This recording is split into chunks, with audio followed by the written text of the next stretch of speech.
প্রতি বছর প্রায় 4.25 কোটি টন চাল খাওয়া 18 কোটির এই বাংলাদেশে চাল কেবল একটি খাদ্যশস্য নয়, এটি জাতীয় নিরাপত্তার মূল ভিত্তি। যেখানে দেশে বিপুল পরিমাণ অভ্যন্তরীণ উৎপাদন সত্ত্বেও যে কোনো জরুরি সংকট সামলাতে হাজার হাজার টন চাল আমাদের আমদানি করতে হয়, ঠিক সেই মুহূর্তে ভারত থেকে আসা 11,500 টন চালের চালান এক ধাক্কায় বন্দরে ফেরত পাঠিয়ে দিল বাংলাদেশ। হ্যাঁ দর্শক, G2G চুক্তির অধীনে আসা চালের মান খারাপ নাকি এর পেছনে লুকিয়ে আছে আন্তর্জাতিক রাজনীতির কোনো অদৃশ্য খেলা? 11,500 টন চাল ফেরতের এই ঘটনা কেন কাঁপিয়ে দিল ভারতের বাণিজ্য মহলকে? পুরো ঘটনার বিস্ফোরক সব তথ্য তুলে ধরছি আমি তুহিন নিজাম। ঘটনাটি 2025 সালে বাংলাদেশ ও ভারতের মধ্যে স্বাক্ষরিত চুক্তি অনুযায়ী শুরু হয়।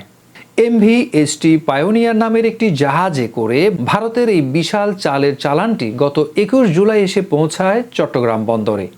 22 জুলাই প্রাথমিক নমুনা পরীক্ষায় সনদ দেওয়া হয় যে এই চাল মানবদেহের জন্য সম্পূর্ণ নিরাপদ। এরপর দ্রুতগতিতে প্রায় 3,500 টন চাল খালাস করে তেজগাঁও, হালিশহর ও জয়দেবপুরের সরকারি গুদামে পাঠানো হয়েছিল। কিন্তু 25 জুলাই স্থানীয় সরকারি কর্মকর্তারা রিপোর্ট করেন ভারতের এই চালের মান সন্তোষজনক নয় এবং এটি মানুষের খাওয়ার উপযোগীই নয়। সাথে সাথে স্থগিত করা হয় খালাস।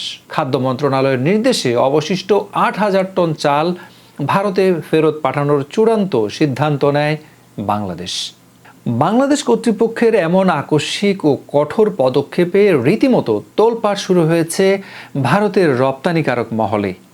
ভারতীয় সংবাদ মাধ্যম দ্য হিন্দু বিজনেস লাইনকে নাম প্রকাশ না করার শর্তে একাধিক ভারতীয় ব্যবসায়ী দাবি করেছেন, বছরের পর বছর যে চাল বাংলাদেশ আমদানি করছে, হঠাৎ করে তার মান নিয়ে প্রশ্ন তোলা কেবল একটি অজুহাত।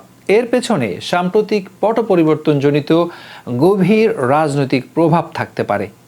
তবে মুদ্রার অপর পিঠ ভিন্ন কথা বলছে। ভারতীয় কিছু বিশ্লেষকদের মতেই এটি খাদ্য অধিদপ্তরের অভ্যন্তরীণ প্রভাব বিস্তারের লড়াই।